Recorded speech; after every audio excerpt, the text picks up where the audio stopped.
Marcos, ika-16 na kabanata. Ang muling pagkabuhay ni Jesus.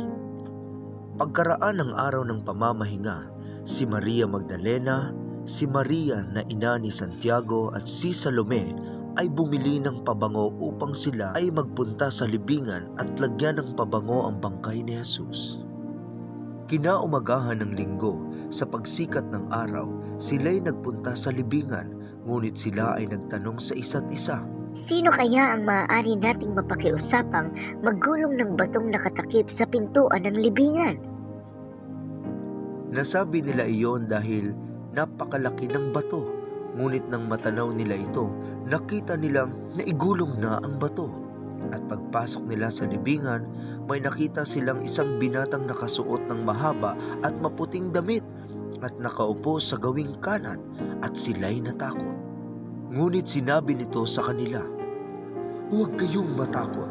Hinahanap ninyo si Jesus na taga Nazaret na ipinako sa krus. Wala na siya rito. Siya'y binuhay ng Diyos.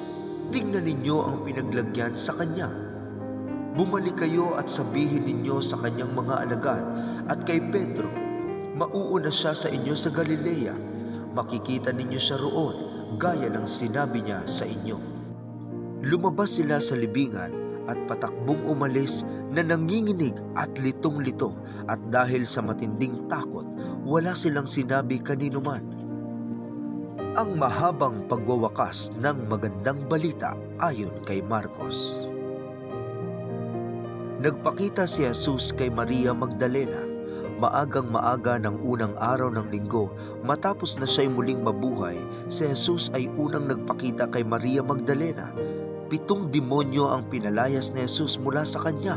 Nagpunta si Maria Magdalena sa mga tagasunod ni Jesus upang ibalita sa mga ito ang kanyang nakita. Sila noon ay kasalukuyang nagluluksa at umiiyak, ngunit ayaw nilang maniwala nang sabihin ni Maria na si Jesus ay buhay at nakita niya. Nagpakita si Jesus sa 2 alagad. Pagkatapos, nagpakita rin si Jesus sa 2 alagad na naglalakad papuntang bukid, subalit iba ang kanyang anyo noon.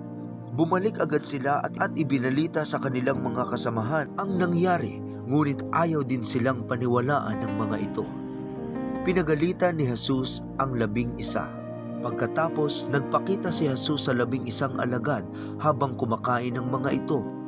Sila ay pinagalitan niya dahil sa hindi nila pananalig sa kanya at dahil sa katigasan ng kanilang ulo, dahil ayaw nilang maniwala sa mga nakikita sa kanya pagkatapos na siya'y muling mabuhay. At sinabi ni Jesus sa kanila, "Humayo kayo sa buong mundo at ipangaral ang magandang balita sa lahat ng tao. Ang sinumang sumasampalataya at mabautismuhan ay maliligtas, ngunit ang ayaw sumampalataya ay paparusahan. Ang mga sumasampalataya ay bibigyan ng kapangyarihang gumawa ng mga himala.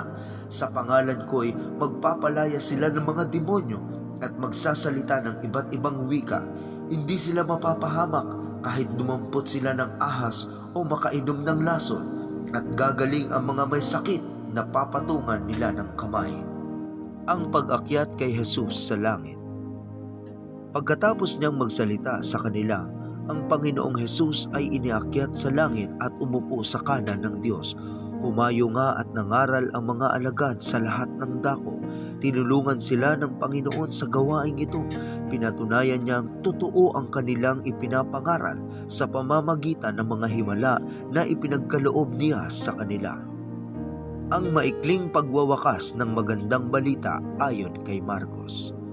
Pumunta ang mga babae kay Pedro at sa mga kasama niya at isinalaysay ang lahat ng sinabi ng binatang nasa libingan.